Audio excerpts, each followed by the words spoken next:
Uh-oh, I see a spider. Oh no, I get it.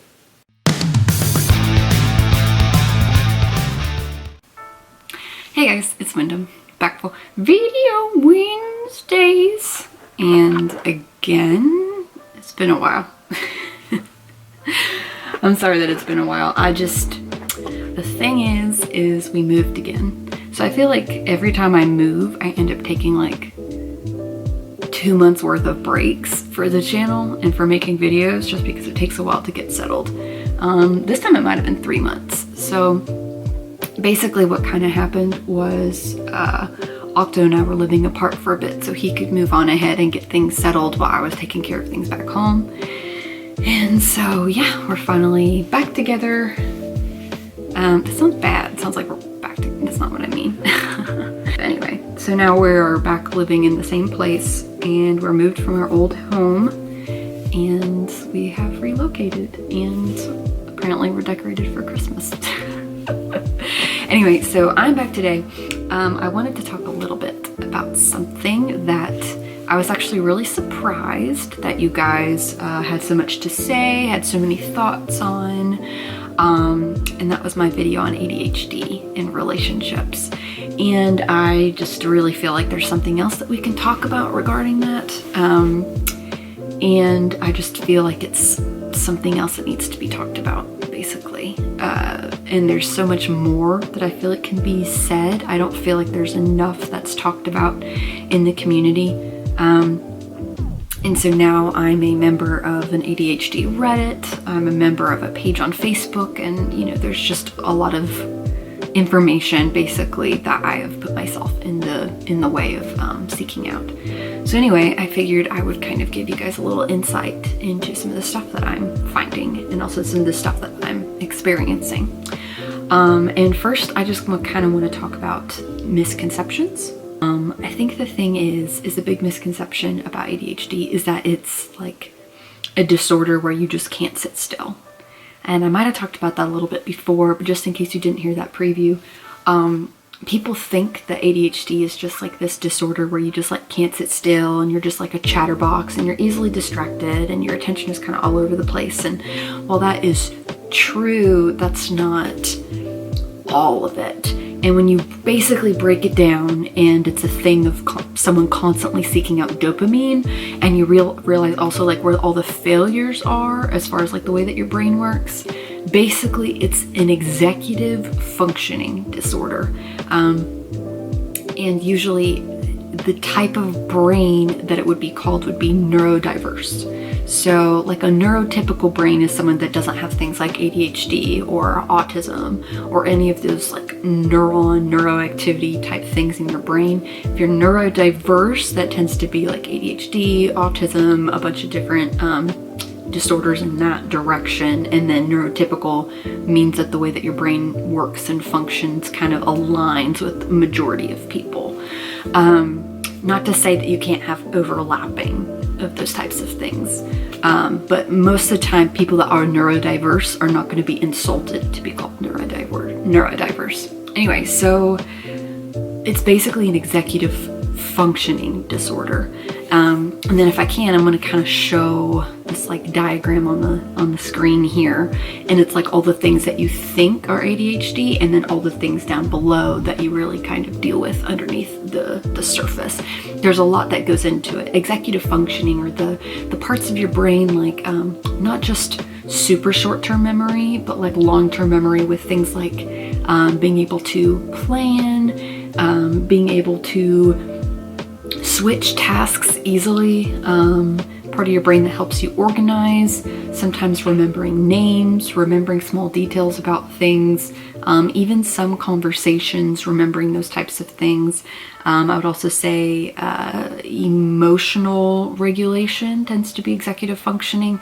There's just a lot that kind of goes into it, and so I feel like this diagram kind of explains it the best. But the main point of today's video that I kind of want to touch about is something called RSD.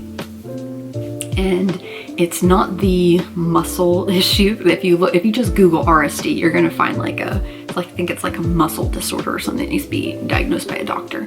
No, we're gonna talk about rejection sensitivity dysphoria. And whenever I discovered what this was, it changed my life in a very good way. And I think that something that needs to be said is, first of all, ADHD is not an excuse for abuse, ever. It's not an excuse for abuse. I belong to a page, and I'm not going to be specific because we try to protect identities, and we also try to keep everything inside the group. But I do belong to a page, and a lot of the time, these spouses of ADHD husbands or wives are saying, like, is this normal ADHD behavior? And they talk about things like drug addiction, which it's pretty typical for some sort of addiction to be present in ADHD, but that doesn't mean that there is a good reason for someone to be addicted to meth. Just because it's prevalent doesn't mean that it's okay or normal, or, you know, like I don't want to make excuses for somebody with a meth addiction, okay? But also things like physical violence, things like anger, things like being super passive aggressive, emotionally abusive, psychologically saying those mean things. ADHD is not an excuse for abuse. I think sometimes you might just be married to a jerk. You know, I don't think that has anything to do with ADHD as a whole. It might be more prevalent in some ways, and some of the symptoms might be, but like I think some of these people are just seeking an excuse for this behavior that isn't, my spouse is a jerk and maybe I should look elsewhere and maybe I should leave. But whenever it comes to RSD, let's kind of break down what kind of gives you RSD. It's super prevalent, super common with ADHD. And the best way that I could explain it would be a physical reaction with your body and also a reaction with your nervous system. And it's almost like a type of PTSD. And I'm not going to say it's PTSD, but the best way to explain it, it's almost like from years and years and years of criticism, being told that you're not good enough, constantly failing to meet your goals, broken promises, broken relationships and friendships, from being rejected for years and years and years because of some things that an ADHD person can't control. They have learned, and their nervous system and their mind have learned to try and seek things out that they might feel rejected from to protect yourself. And that's basically the best way to explain it. They've been conditioned by the world to constantly be in fight or flight and protect yourself because you're so used to being rejected by other people. Now, RSD is still being looked into by psychologists and psychiatrists. It's not necessarily always the answer.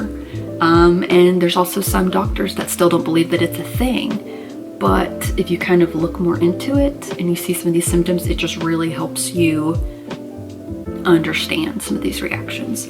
So the thing is, like, with Octo or with other people, a lot of the time, because of the normal symptoms of ADHD, of being a chatterbox, being messy, being irresponsible, getting in trouble a lot in school, not always, a lot of the times people with ADHD, they don't have a lot of impulse control, so they're going to do something the second it pops into their head without the background of judgment telling you, like, don't do this. So Octo sometimes will say things, he'll just say things, and it's not always the best thing to say. No, I hear something outside. Anyway, but he'll just say the first thing that pops into his mind, and it's not always the right time or place or space to say what is on his mind. But because he lacks a lot of impulse control, you know, it's gotta be perfected. It's kind of like a skill set that has to be worked on and perfected. But a lot of time, these kids, they don't know what's going on, and a lot of times they're unmedicated when they're in elementary school and in middle school and they haven't been diagnosed. And so they're saying things or they're doing things they don't have a lot of control over, or they're not doing very good in school, and so they're being mistreated by their peers, maybe made fun of, maybe being bullied, And also like the way that they talk with like the way that teachers treat them. They get in trouble a lot. You know, maybe they're kind of rejected by their parents or told that their work isn't good enough constantly. It literally trains your body and your nervous system to constantly be in fight or flight. And the thing is, like, when you're fight or flight, you're not always like fight. A lot of the times you're fight here with your mouth, or your flight in your emotions and how you protect yourself. You might not always want to run away from a conversation, but you might build up an emotional wall because you are fleeing from the scene where you're not going to deal with it. You're just cutting yourself off emotionally. Some things with RSD, if you're like, that makes a lot of sense. I wonder if someone that I care about is dealing with RSD because they've got ADHD, and that just sounds like how they grew up. That sounds like almost like the picture perfect scenario for this to develop. There's things like you get easily embarrassed. You have an intense emotional reaction when you believe that you are being rejected. An intense emotional reaction. For example, I could say, hey, the way that you folded this towel, can you please fold it differently in the future because it's not going to fit in our cupboard if you fold your towels this way. And it could cause an extreme emotional reaction. It could cause a reaction of, you know, well, I'm just the worst spouse in the world. I'm just the worst partner that you could be dealing with. I never do anything right. You never think that I do anything right. You always think that I do a bad job. I'm not good enough, blah, blah, blah. This extreme, bizarre emotional reaction from a simple thing that's not even a criticism, like a simple statement or future request, but because their brain is processing it like this person is rejecting you and they don't think that you're good enough, they automatically try to protect themselves. So a lot of statements can lead to things like fights that come out of nowhere because they're trying to protect themselves emotionally because they think that you're saying that they're not good enough. A lot of times it comes with things like low self-esteem. They're going to set goals for themselves that they're never going to achieve. So always constantly setting goals that they're never going to achieve, which then leads into another cycle of the low self-esteem, feeling bad, feeling like they never accomplish anything. It kind of sucks, but that's normal. They're going to feel like a failure for not meeting their goals and also not living up to other people's expectations. They're also going to steer clear of social activities. So things like, for me, I have to drag Octo to social activities and to be around people.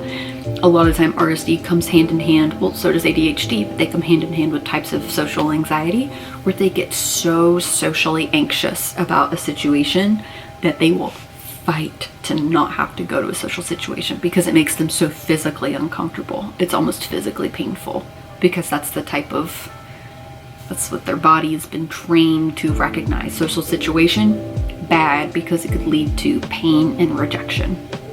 A lot of the time, ADHD, especially ADHD in women, it can be misdiagnosed. So it can be misdiagnosed in women or in men as being depression, bipolar disorder, borderline personality, social phobia, a lot of those things, simply because the reaction of RSD with ADHD kind of crosses over into these other disorders. And that's why ADHD a lot of the time is misdiagnosed, especially in women. So if you're a woman and you're dealing with RSD and maybe you've been misdiagnosed as bipolar, but there's something clicking in your brain where you're like, I really don't line up with bipolar. I'm not like that all the time. I think I have something else. Like Colleen Ballinger, she's a YouTuber, and she just did this long series because she always was diagnosed with I think OCD and anxiety, and it turns out she doesn't have either. She actually has ADHD, and because they all kind of overlap with some of their symptoms. And now that she's been diagnosed with ADHD, her behavior, her childhood, growing up, people thinking that she was spacey, it all makes sense. So now, how do you deal with RSD? Like, let's say, you know, you're working on your relationship with the other person, or, you know, you're the person with ADHD. How do you work on your relationship? Like, you're like, how do I have any type of serious conversation about anything without this person freaking out? Or, you know, throwing a fit, or saying, oh, I'm not good enough. Like, how do we turn it into, I need my needs to be met. I need you to hear my needs and I need you to hear things and not internalize them as failure, or not internalize them to where I have to apologize for bringing up something that is a need of mine. That's hard.